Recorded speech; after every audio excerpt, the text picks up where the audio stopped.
हे इंद्र महाराज, अब चले जाओ कहूँ अलग बरसो जाए जहाँ अभी तक न बरस्यो होए। अब हिया तो मारे धई के छीछा लेदर कह के धई दिहो। जौन कुछ बेचारे सब पानी पत्ता लगाए के धान किसान तैयार के हिन्ना तौन लैके आंधी पानी और मारे सब एकदम गबड़ी के धई दिहो।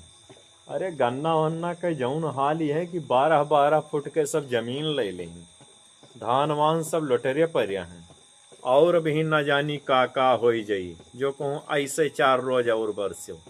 तो इंद्र महाराज, इंद्र बाबा, इंद्र देवता हमार कहा मान लियो और चले जाओ कहूँ बरसो जाए अलग कहूँ दूर चले जाओ।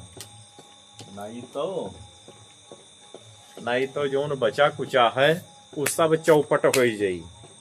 तब रात दिन गरियई है तू का भी सब है। अभी तो भला थोड़े थार गारी पावत हो बरसी हो